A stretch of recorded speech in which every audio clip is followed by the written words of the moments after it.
7살 아이는 새아버지에 대해 끔찍한 이야기를 엄마에게 털어놓았다.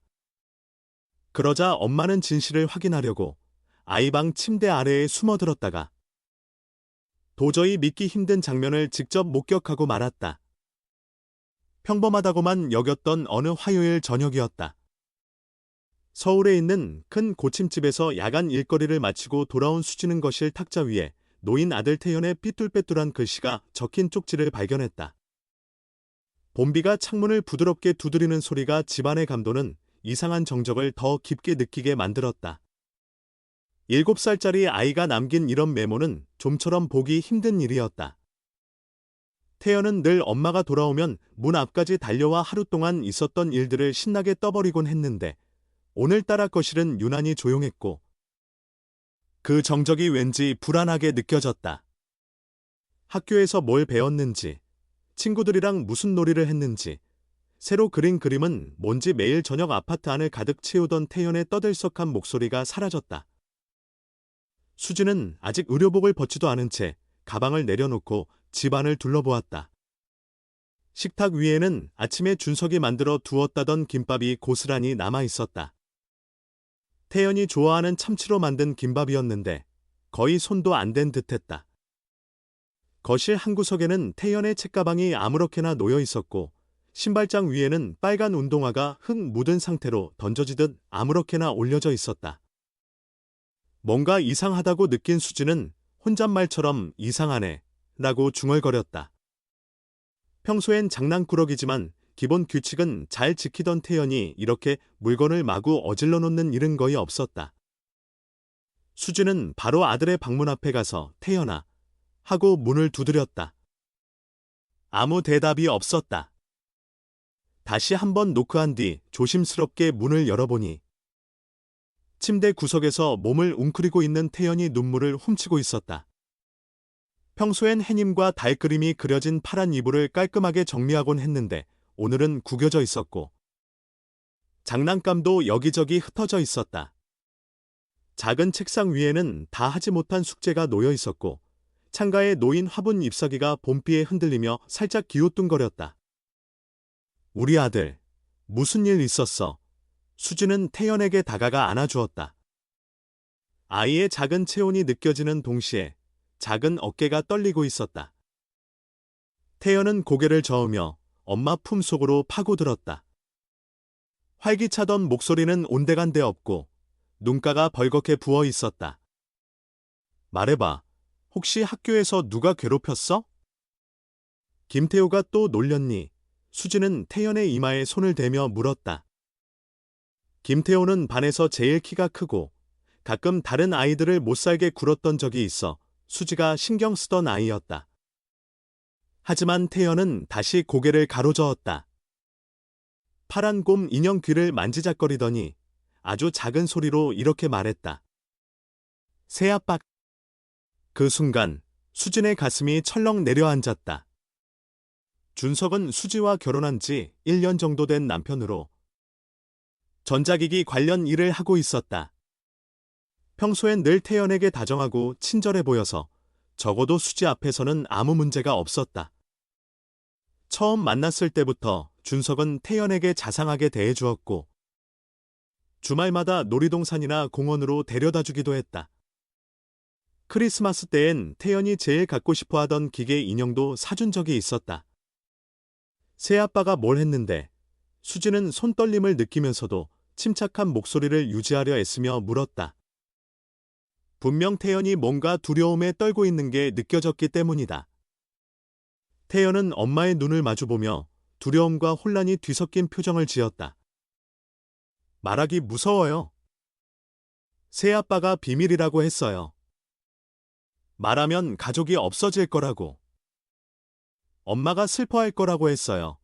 작은 아이가 내뱉기엔 너무 무거운 말들이었다. 수지는 아이를 더 꼭 끌어안으며 마음을 다잡으려 했다. 하지만 머릿속은 여러 가지 생각으로 엉키고 있었다. 태연아, 엄마한테는 무슨 일이든 말해도 돼. 절대 우리 가족이 없어지지 않아. 엄마는 늘 내 편이야. 무슨 일이 있었는지 말해줄래? 수지는 태연의 볼에 흐르는 눈물을 닦으며 달래듯 물었다. 태연은 살짝 망설이다가 엄마 품을 벗어나 곰 인형을 꼭 안고 작은 목소리로 속삭였다. 그 곰 인형은 준석이 생일 때 선물한 것이었고 윤서라는 이름을 붙여서 태연이 제일 아끼는 인형이었다. 새아빠가 이상한 놀이를 하자고 해요. 엄마가 없을 때요? 옷을 벗고 만지는 게임이래요. 모든 아빠랑 아들이 하는 거래요. 근데 너무 무서워요. 아프고 싫어요. 순간 수진의 온몸이 굳어졌다. 믿을 수 없는 이야기에 머릿속이 하얘졌다. 준석은 언제나 다정한 남편, 아이를 사랑해주는 좋은 사람이라 믿었는데 이런 말도 안 되는 일이 벌어진 거란 말인가? 어떻게 라는 의문이 수십 개가 한꺼번에 떠올랐다. 그거 언제부터였어? 수진은 간신히 떨리는 목소리를 가다듬으며 물었다. 몇 달 전부터요. 처음엔 그냥 장난처럼 보였는데 점점 무서워졌어요. 아파요. 태연은 곰 인형을 더 세게 껴안았고 눈물이 뺨을 타고 흘렀다. 최근 들어 태연이 밥을 잘 먹지 않고 학교에서 돌아오면 곧바로 자기 방에 틀어박혀 지내곤 했다. 밤에 자다가도 자주 울면서 깨어나고 화장실 가기를 무서워한다고 한 적도 있었다. 모든 것에 대한 설명이 이제 맞물리는 기분이었다. 수지는 아이를 품에 꼭 안고 괜찮아. 엄마가 이제부터 지켜줄게. 정말 말해줘서 고마워. 우리 태연이, 넌 용감한 아이야. 새아빠가 다시는 못 그러게 엄마가 막을 거야. 하고 다독였다. 태연은 그제야 조금 편안해 보이는 표정을 지었지만 수진의 마음은 분노와 배신감, 그리고 스스로를 탓하는 느낌으로 뒤엉켰다. 어쩌다 이렇게까지 됐는데 내가 몰랐지. 분명 내가 뭔가 이상한 낌새를 차렸어야 했는데 죄책감에 울분이 치솟았지만 우선 태연을 안전한 곳으로 데려가는 게 먼저라고 생각했다. 엄마 이제 어떻게 해요? 태연이 작게 물었다. 할머니 댁으로 가자. 거기서 며칠 지내면서 생각해보자 수지는 결정했다. 태연도 고개를 끄덕였다. 새아빠는 걱정 말렴. 엄마가 다 해결할 거야. 넌 이제 안전하게 지낼 거야. 약속해. 수지는 바로 태연을 데리고 어머니 집으로 향했다. 강남과 조금 떨어진 분당에 계신 어머니 댁까지 이동수단을 잡아타고 30분 남짓 걸렸다. 이동하는 동안 평소 창밖 풍경을 보며 질문을 쏟아내던 태연은 그저 말없이 엄마 옆에 기대 있었다. 준석에게는 태연이가 갑자기 열이 나서 병원에 간다는 거짓 문자만 남겼다. 시간을 벌어야 했다. 아이를 보호할 계획을 세울 틈이 필요했기 때문이다. 어머니 아파트 앞에 도착했을 때는 밤 9시가 훌쩍 넘었다. 현관 비밀번호를 누르고 엘리베이터를 타고 11층으로 올라가면서 수지는 태연에게 할머니께도 당장은 말하지 말자. 우선 엄마가 먼저 얘기해볼게요라고 했다. 태연은 작은 목소리로 은혜나고 대답했다. 문이 열리고 현관에 들어서자 수진의 어머니인 방 여사가 놀란 얼굴로 반겼다. 이 시간에 웬일이야? 무슨 일 있니? 분홍 잠옷 차림인 어머니는 손녀와 딸의 얼굴에서 심상치 않은 분위기를 감지한 듯했다. 태연이 오늘 여기서 자도 돼요? 나중에 설명할게요. 수진이 최대한 침착하게 말하자 어머니는 놀란 표정을 하면서도 일단 문을 열어주었다. 그래, 들어와. 태연아, 배고프지? 할머니가 좋아하는 호빵 데워줄게. 태연이 부엌으로 들어간 사이 수지는 거실 소파에 털썩 주저앉았다. 어떻게 해야 하지? 바로 경찰에 신고해야 하나? 증거 없이 신고하면 준석이 발뺌하면 어쩌지? 태연은 더 혼란스러워질 텐데. 머리가 복잡했다. 잠시 뒤 부엌에서 돌아온 어머니는 손자의 눈이 빨갛게 부어 있는 걸 보고 대번에 무슨 일인지만 말해봐 하고 물었다. 결국 수지는 모든 걸 털어놓았다. 새아버지의 학대, 태현의 고백, 그리고 자신이 증거를 잡기 위해 계획을 세워야 한다는 것까지. 말을 이어가는 내내 수진의 눈에는 눈물이 가득했고 목소리는 떨렸다. 어머니는 분노와 충격에 미친 거 아니야. 당장 경찰에 신고해야지. 라고 소리쳤다. 하지만 수지는 증거가 없으면 준석이 부인할 거예요. 그리고 태연이가 다시 상처받는 상황이 될 수 있어요. 증거를 확실히 잡아야 해요 하고 말했다. 어머니도 딸의 결심을 보고는 결국 그래. 그럼 증거가 확실해야 하긴 하겠지? 하지만 위험하면 바로 나와야 한다. 약속해 하고 딸의 손을 꼭 잡았다. 수지는 아들의 손을 잡고 다들아. 걱정 말고 푹 자 엄마가 다 해결하게라고 속삭였다. 태연을 재운 뒤에도 수지는 잠을 이루지 못하고 뒤척였다. 내일이면 모든 것이 달라질 것이다. 아이를 지켜야 한다는 다짐만이 머릿속에 가득했다. 다음 날 아침, 수지는 준석에게 전화를 걸었다. 어제 태연 열이 심해서 집에 못 갔어.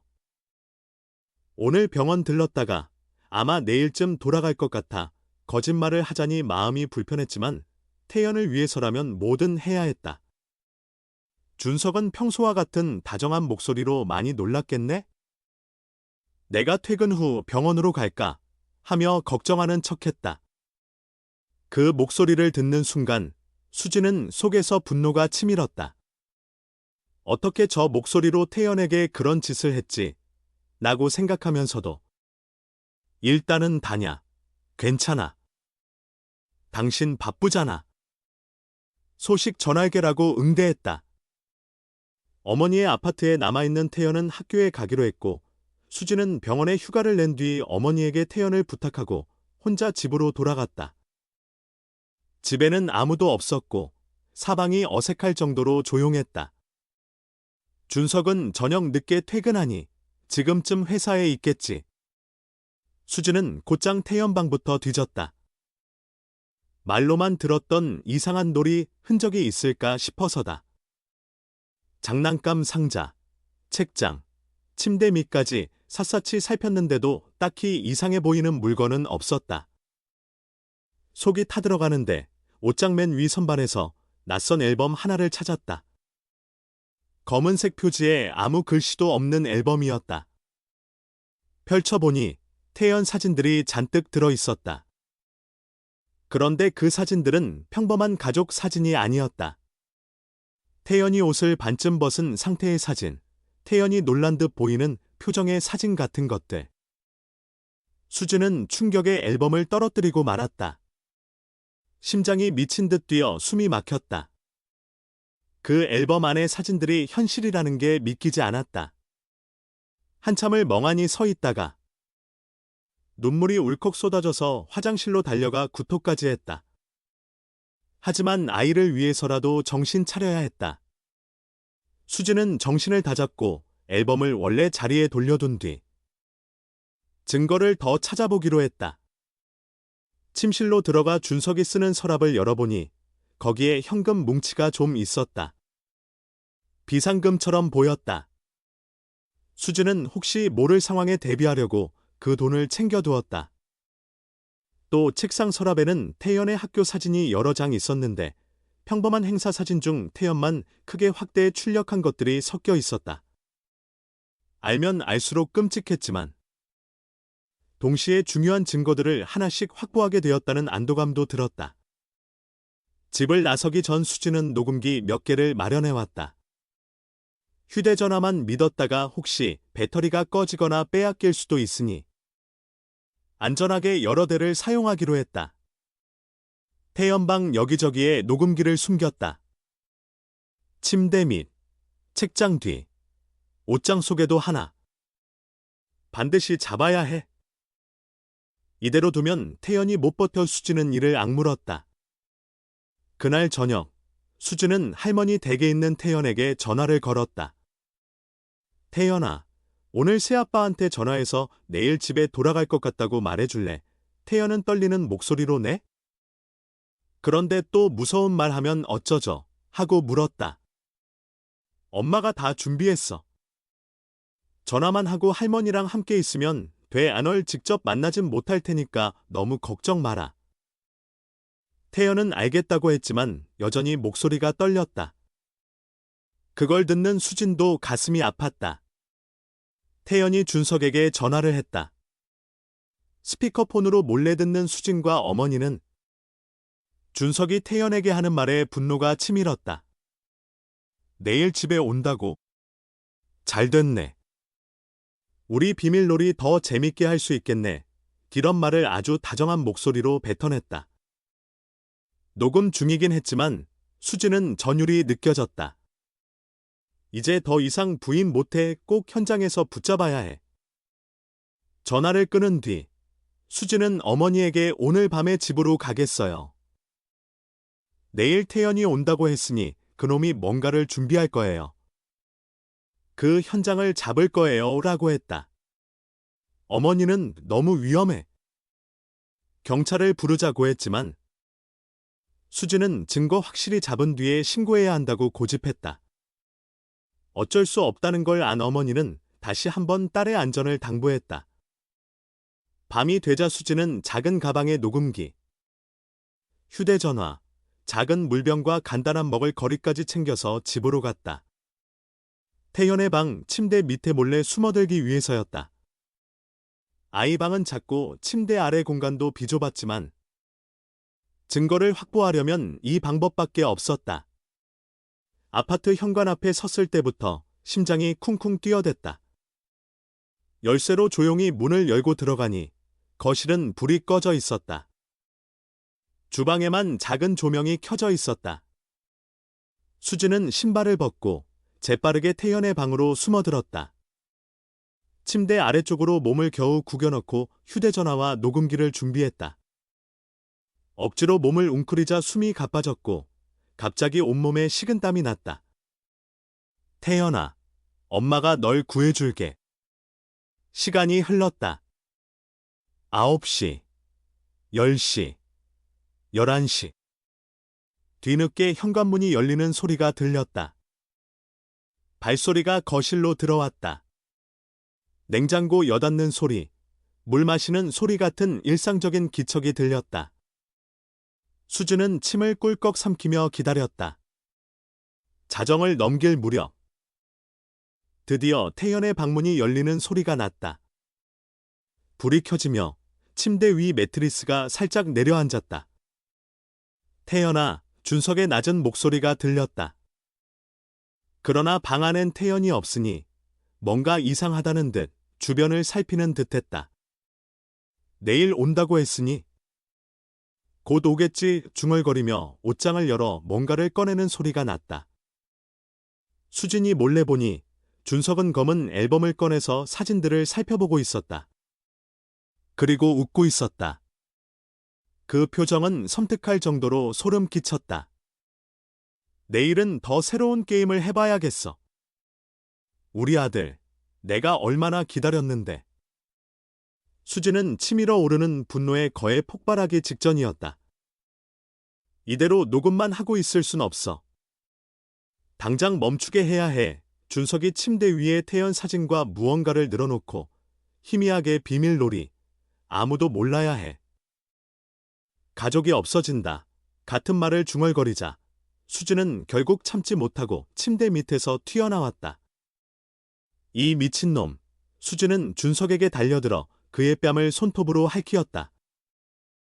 준석은 완전 놀라 뒤로 물러났다. 수진. 왜 여기에?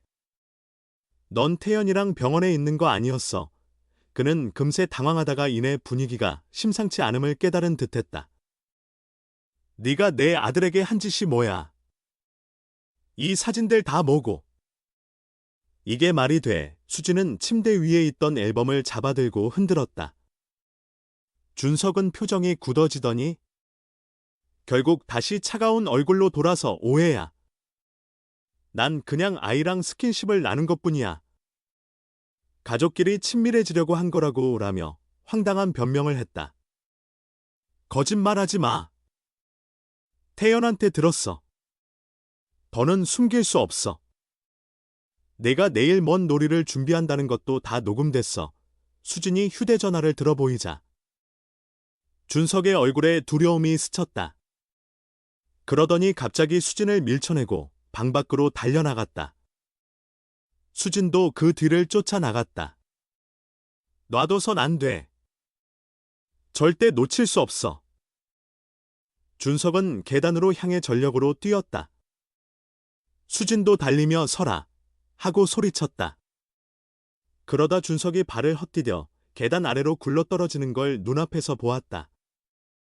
쿵쿵쿵 하는 소리와 함께 그의 몸이 바닥에 부딪혔다. 수진은 아연실색한 채 멈춰섰다. 계단 아래 쓰러진 준석은 움직이지 않았다. 머리에서 피가 흐르고 있었다.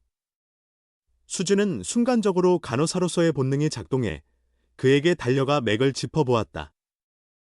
다행히 아주 약하지만 맥은 뛰고 있었고 숨도 쉬고 있었다. 수진은 떨리는 손으로 도움을 부르려고 전화기를 꺼내 도와주세요. 사람이 계단에서 넘어졌어요. 머리를 다쳐서 피를 흘리고 있어요. 라고 긴급 요청을 했다. 곧 구급대가 도착했고 준석을 병원으로 실어 날랐다. 경찰도 같이 왔다. 젊은 여성 경찰관과 중년 남성 형사가 수진에게 자초지종을 물었다. 무슨 일이 있었는지 자세히 말씀해 주셔야 합니다. 남성 형사가 딱딱한 표정으로 말했다. 수진은 울먹이는 목소리로 제 남편이 우리 아이에게 끔찍한 짓을 했어요. 증거도 있고. 저는 그걸 막으려다 그가 달아나는 걸 쫓았을 뿐이에요. 제가 일부러 미는 건 아니었어요. 넘어졌어요. 저 사람 스스로. 라고 설명했다. 경찰은 일단 현장을 수습한 뒤 수진에게 자세한 진술을 듣기 위해 같이 가자고 했다. 수진은 태연에게 전화를 해 엄마가 잠깐 경찰서에 들러서 조사받아야 할 것 같아. 할머니랑 집에 있어. 무슨 일 없는 거니까 걱정 말고라며 상황을 간략히 전했다. 경찰서에서 조사는 밤새 이어졌다. 수진은 태연의 고백부터 자신이 앨범과 녹음기, 사진을 찾은 과정, 그리고 오늘 벌어진 일까지 세세히 말했다. 경찰은 수진이 제출한 앨범과 녹음 자료를 확인하며 매우 심각한 문제라고 판단했다. 준석 씨가 아동에게 해온 짓은 매우 중한 범죄로 보입니다. 다만 계단 사고에 대해서도 따로 조사해야 해요 라고 했다. 수진은 정말로 제가 떠민 건 아니에요. 아이를 보호하려고 뒤쫓았을 뿐이에요 라고 눈물로 호소했다.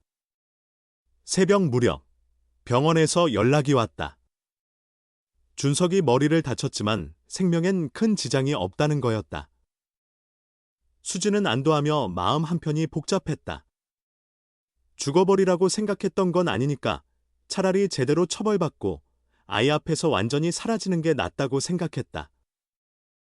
결국 수진은 서류 작업 등을 마친 뒤 귀가해도 좋다는 말을 듣고 다시 어머니 댁으로 돌아갔다.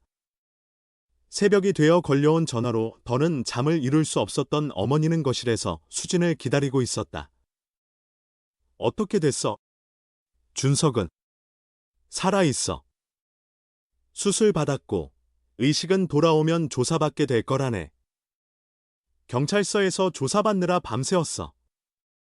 어머니 집 소파에는 태연이 잠들어 있었다. 눈가가 퉁퉁 부어있는 아이의 모습을 보니 수진은 가슴이 미어졌다. 애 엄마가 곁에 있어야 하는데 이런 복잡한 상황 때문에 함께 있어 줄 수 없었다. 우리 태연이는 상담사랑 얘기 좀 했어. 그림도 그리고 어머니는 그렇게 말하며 손자의 머리를 쓰다듬었다. 정말 어떻게 이런 일이 생길 수가 있니? 그날 이후로 상황은 빠르게 흘렀다. 준석은 뇌진탕과 골절로 꽤 오랜 입원을 해야 했고 결국 경찰 조사를 받으며 모든 학대 사실이 하나둘 밝혀졌다. 그동안 태연도 아동 전문 돌봄기관 상담사인 진우 선생님을 만나 정기 상담을 받기 시작했다. 처음엔 거의 말이 없었지만 조금씩 마음을 열고 그림이나 장난감 놀이로 감정을 표현했다. 수지는 직장에도 휴직기를 냈다. 태연이 가장 힘든 시기에 엄마가 곁에 있어줘야 한다고 생각했기 때문이다. 준석에 대한 법적 대응은 변호사를 선임해 진행하기로 했다. 증거가 분명했고 준석의 집에서 발견된 물건과 사진, 그리고 녹음기 자료까지 있으니 피할 길이 없어 보였다. 이런 건 징역이 5년에서 10년까지 가능해요. 특히 아이를 대상으로 한 성적 학대는 무거운 처벌이 불가피합니다. 변호사는 그렇게 말했다. 수지는 태연이 다시는 그런 공포를 느끼지 않도록 준석이 단단히 벌을 받길 원했다. 재판이 진행되는 동안 태연은 어머니 댁에서 지냈다. 수진도 최대한 태연 옆에 머물며 아이가 일상으로 복귀하는 데 도움을 주었다. 아이가 꾸는 악몽은 여전했지만 상담을 통해 조금씩 나아지고 있었다. 진우 선생님은 아이를 비난하거나 재촉하지 말고 충분히 안전하다고 느끼게 해주어야 해요 라고 조언했다. 수지는 어머니와 상해 끝에 분당 근처 작은 아파트를 하나 구해 이사했다. 준석과 함께 살던 예전 집은 태연에게 끔찍한 기억뿐이었고 수진 스스로도 그곳에 머무를 수 없었다. 새 아파트는 크지 않았지만 따뜻한 햇살이 잘 들어오는 곳이었다. 그곳에서 수진과 태연은 새롭게 시작하기로 했다. 태연 방을 파랗게 꾸미고 밤하늘 별 모양 스티커도 붙여줬다. 아이가 좋아하는 로봇 모양 포스터도 붙여줬다. 첫날 밤, 태연은 어색해하면서도 엄마, 이제 여기서 우리 둘이 사는 거지? 라고 물었다. 수지는 그래. 할머니 집이랑 오가며 지내도 되고 여기서도 편하게 지내면 돼. 이제 여기가 우리 집이야 라고 말해주었다. 태연은 그런 엄마를 조심스레 안았다. 그동안 얼마나 무서웠을지 생각하니 수진도 눈물이 났다. 그 사이 준석은 병원에서 퇴원하자마자 구치소로 옮겨졌다. 검찰이 아동 성적 학대로 그를 기소했고 곧 재판이 열렸다. 법정에 선 수지는 담담하지만 단호하게 증언했다. 아이가 당한 일, 자신이 앨범과 사진을 발견한 경위, 그리고 녹음된 목소리까지 모두 증거로 제출했다. 왜 바로 신고하지 않고 직접 증거를 모았느냐? 라는 물음에 수지는 아이의 말만으로는 믿어주지 않을까봐 무서웠고 혹시나 가해자가 부인하면 아이가 또 고통스러워질까 봐서요 라고 답했다. 검사 측은 앨범, 사진, 녹음 외에도 준석 휴대전화에서 확인된 자료들까지 제시하며 그의 죄가 매우 중하다고 주장했다. 결국 재판부는 준석에게 징역 8년을 선고했다. 법정에서 판사가 형량을 선고하는 순간 수지는 숨을 내쉬며 눈물을 흘렸다. 이제야 태연이가 조금은 더 안전해지겠지. 재판 후에도 태연의 상담은 꾸준히 진행됐다.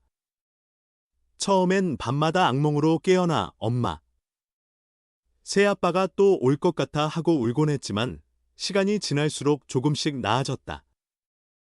태연은 학교에도 다시 다녔고 점차 친구들과 어울릴 수 있게 됐다.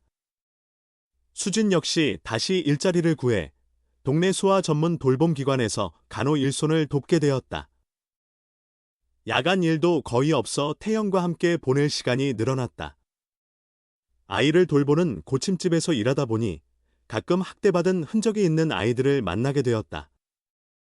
그럴 때마다 수지는 태연 생각이 나서 가슴이 아팠지만 동시에 그런 아이와 보호자들을 적극적으로 도와주려고 했다. 자신의 경험이 누군가에게 도움이 될 수 있다는 사실이 작은 위안이 되었다. 그렇게 1년이 흘렀다.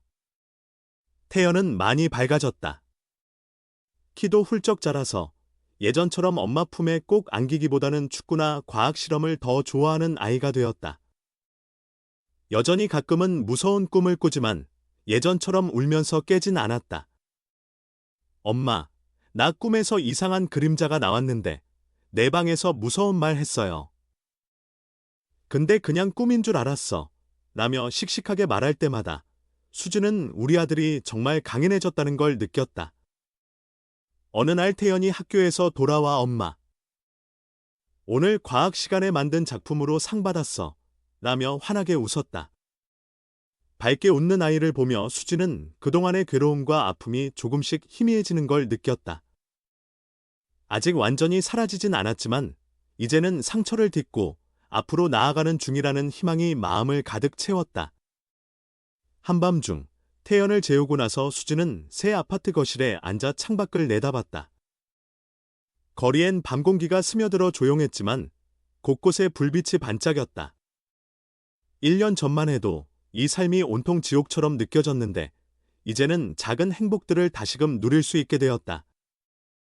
태현의 웃음소리, 새로운 일터에서의 보람, 어머니의 변함없는 지지. 모든 것이 다시 살아있는 기분이었다. 우린 해냈어. 그리고 앞으로도 해낼 수 있어. 수지는 그렇게 속삭였다. 아이도 자신도 상처는 남았지만 그 상처에 갇혀있지 않고 함께 이겨내는 길을 선택했다. 세상에 완벽한 행복이 어디 있겠느냐만 둘이 함께라면 어떤 고난도 견딜 수 있으리라 믿게 되었다. 다음 날 아침, 태연이 학교 갈 준비를 하면서 말했다. 엄마, 나 학교 끝나고 민준이랑 축구해도 돼. 요즘 태연은 학교 친구들과 운동장을 누비고 있었다. 수지는 환하게 웃으며 그럼, 물론이지. 너무 늦지 않게 돌아오기만 해라고 했다. 태연은 알았어요. 하고 집을 나섰고 그 뒷모습을 보는 수진의 마음은 뭉클하고 따뜻했다. 아이를 사랑하는 엄마, 그리고 그 엄마가 지켜낸 아이. 이 둘의 삶에는 여전히 다양한 시련이 기다리고 있을지도 모른다. 하지만 적어도 지금은 서로를 향한 믿음과 지지를 바탕으로 좀 더 나아진 내일을 꿈꿀 수 있게 되었다. 과거의 어둠 속에서도 결국 빛을 찾고 다시 일어설 수 있다는 걸 보여준 두 사람이기에 앞으로도 분명 서로를 지키며 살아갈 것이다. 그리고 언젠가 태연이 더 건강하고 씩씩한 어른이 되어 엄마가 날 지켜줬듯 나도 누군가를 지켜주고 싶다고 말하는 날이 올 거라 수지는 믿는다. 둘이 마주보는 눈빛에서 이미 그 희망이 환하게 빛나고 있었다.